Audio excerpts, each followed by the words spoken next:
여러분은 일본 여행을 가면 조금 놀라는 순간이 있습니다. 첨단 기술의 나라. 일본 고속열차 신칸센이 정확히 도착하고 로봇이 서빙을 하는 나라. 그런데 소규모 식당이나 작은 가게의 계산대 앞에서 사람들은 아직도 지갑을 열고 동전을 꺼냅니다. 일본은 소규모 식당이나 작은 가게까지 현금을 사용하는 경우가 아직도 많다는 점입니다. 세계는 빠르게 카드와 모바일 결제로 바뀌고 있는데 왜 여전히 현금을 사용할까요? 기술이 부족해서일까요? 아니면 다른 이유가 있을까요? 오늘은 아직도 현금을 선호하는 이유를 역사와 문화의 관점에서 살펴보겠습니다. 여기서 잠깐 한 가지. 동영상을 보시고 마음에 드셨다면 구독과 좋아요, 알림 설정 부탁드립니다. 그리고 댓글에 일본으로 여행 갔던 경험이나 다양한 경험과 생각들을 댓글에 남겨주세요. 그럼 다시 본론으로 들어가서 이야기하겠습니다. 그런데 일본은 어떤 나라일까요? 일본국 통칭 일본은 동아시아에 위치한 입헌군주제 국가입니다. 수도는 도쿄이며 동쪽으로는 태평양, 서쪽과 남쪽으로는 동중국해와 타이완섬 인근, 북쪽으로는 오호츠크에 접해 있습니다. 일본은 혼슈, 홋카이도, 규슈, 시코쿠 총 4개의 큰 섬으로 구성되어 있습니다. 지질학적으로는 일명불의 고리라 불리는 환태평양 조산대 위에 놓여 있어 지진, 쓰나미, 화산 분화 등의 자연재해가 빈발합니다. 또한 독특한 역사와 문화를 바탕으로 한 오랜 전통을 지닌 국가로 세계사에서 가장 극적인 근현대사를 겪은 나라 중 하나입니다. 처음으로 근대화에 성공한 아시아 국가에서 세계대전의 패전국으로 다시 세계 굴지의 경제 강국으로 올라선 격동의 역사를 겪은 일본은 여전히 세계 질서에서 중요한 위치를 차지하고 있습니다. 1868년 메이지 유신은 근대화를 촉진한 결정적 전환점이었습니다. 서구의 제국주의에 맞서기 위해 정치, 경제, 군사, 교육 제도를 서구식으로 개혁하며 빠르게 산업화를 이뤄냈습니다. 그 결과 아시아 최초의 근대 국가이자 제국주의 국가로 부상했습니다. 제2차 세계대전 패전 이후 일본의 정치와 외교는 연합군 최고사령부 하에서 성립된 일본국 헌법과 미일안전보장조약에 기초해왔습니다. 일본국 헌법 제1조는 천황을 일본국의 상징이자 일본 국민 통합의 상징으로만 규정하고 국가원수로서의 어떠한 공식적 지위나 정치적 권한도 부여하지 않기에 현 체제에서 천황은 상징으로서의 의미가 더욱 강합니다. 정치는 의원내각제로 운영되며 정부 수반은 내각 총리 대신입니다. 또한 전쟁의 포기와 군대 미보유를 명시한 일본국 헌법 제9조에 따라 중군사 조직인 자위대를 통해 기본적인 자위권만 행사할 수 있습니다. 그리고 1980년대 거품 경제의 붕괴 이후 잃어버린 10년이라 불리는 장기 불황에 빠져버린 뒤로도 현재까지 세계 5위권의 주요 경제대국으로 자리잡아 살아가고 있습니다. 일본은 사실 현금 강국입니다. 먼저 놀라운 사실 하나가 있습니다. 일본은 단순히 현금을 쓰는 나라가 아니라 세계에서 현금 보유 비율이 매우 높은 나라입니다. 일본 가정은 전체 자산 중 상당 부분을 현금이나 예금 형태로 보유합니다. 반면 미국이나 유럽은 투자 자산 비중이 훨씬 높습니다. 이 차이는 단순한 금융 습관이 아니라 역사 속 경험에서 만들어졌습니다. 일본 중앙은행 통계에 따르면 현금 결제 비율은 최근까지도 50% 안팎을 유지해왔습니다. 한국은 이미 카드 간편 결제가 대부분을 차지합니다. 중국은 모바일 결제가 일상이 되었고 스웨덴은 현금 없는 사회에 가장 가까운 나라입니다. 그런데 일본은 다릅니다. 도쿄 한복판의 작은 식당, 교토의 전통 찻집, 동네 병원과 약국까지 현금만 받습니다. 이 문구가 아직도 낯설지 않습니다.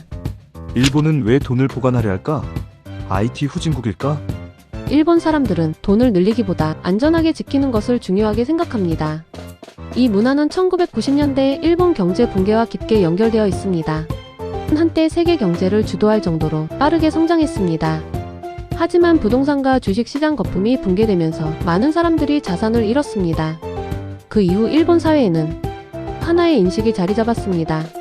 돈은 늘어날 수 있지만 잃을 수도 있다는 생각입니다. 그래서 투자보다 안전자산을 선호하는 문화가 강해졌습니다. 많은 사람들은 이렇게 말합니다. 디지털 전환이 느려서 그래. 하지만 이건 절반만 맞는 이야기입니다. 일본은 세계 3위 경제 대국이고 로봇 산업과 반도체 장비 분야에서는 여전히 강자입니다. 기술이 없어서가 아닙니다. 선택이 달랐던 겁니다. 일본은 신뢰사회입니다. 현금을 사용하는 또 다른 이유는 사회 구조와 관련이 있습니다. 또한 세계적으로 분실물 회수율이 매우 높은 나라입니다. 지갑을 잃어버려도 돌려받는 경우가 많습니다. 이처럼 일본 사회는 상대적으로 신뢰 수준이 높습니다. 현금이 위험하지 않은 사회. 이건 매우 중요한 전제입니다. 범죄율이 낮고 위조 지폐 문제가 거의 없으며 은행 시스템에 대한 신뢰도 높습니다. 현금이 불편하거나 위험하지 않다면 굳이 바꿀 이유가 약해집니다. 변화보다 안정성을 선택합니다. 일본은 기술 강국으로 알려져 있지만 흥미롭게도 생활 방식에서는 변화를 매우 신중하게 받아들입니다. 그리고 검증된 시스템을 오래 유지하는 경향이 있습니다. 현금 역시 오랫동안 안정적으로 작동해온 시스템이기 때문에 급격히 바꾸려 하지 않았습니다. 특히 고령 인구가 많은 일본에서는 디지털 결제보다 현금이 더 익숙한 방식이기도 합니다. 또한 세계에서 가장 빠르게 고령화가 진행된 나라입니다. 65세 이상 인구 비율은 이미 30%에 가까워졌습니다. 고령층에게 스마트폰 결제는 쉽지 않습니다.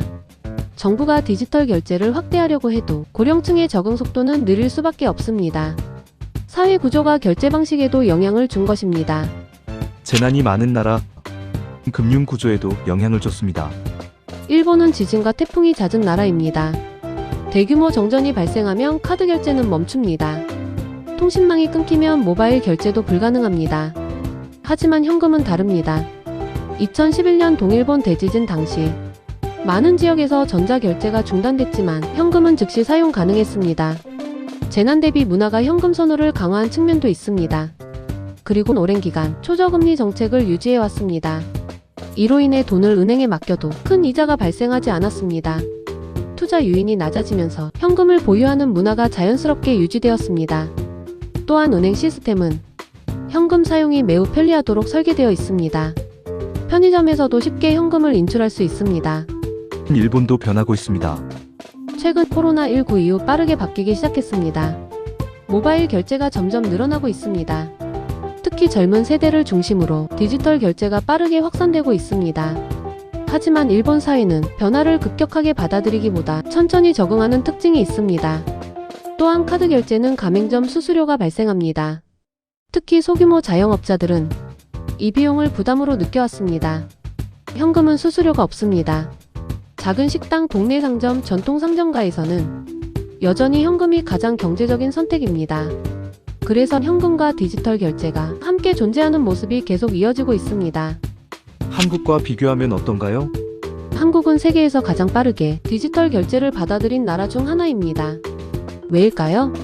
높은 스마트폰 보급률, 젊은 인구 구조, IT 친화적 문화, 그리고 결정적으로 빠른 변화를 당연하게 받아들이는 사회 분위기.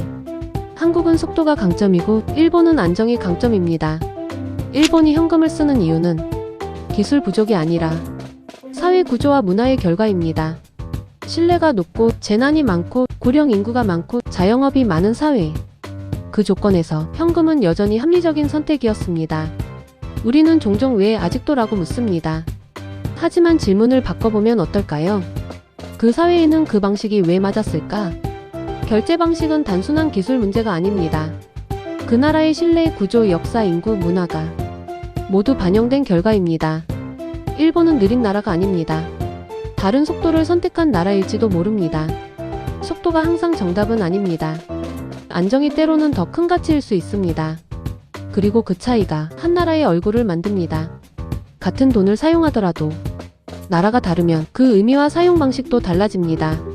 우리가 당연하게 생각하는 결제 방식도 각 나라의 역사 속에서 만들어진 선택일지 모릅니다. 여러분은 어떤 방식의 안정이 더 중요하다고 생각하시나요? 댓글로 여러분 생각을 남겨주세요. 그리고 구독과 좋아요, 알림 설정하여 일상생활을 하면서 궁금했던 다른 나라의 이야기를 들어보세요. 세계의 다양한 삶을 이야기하는 채널 알파랭킹이었습니다.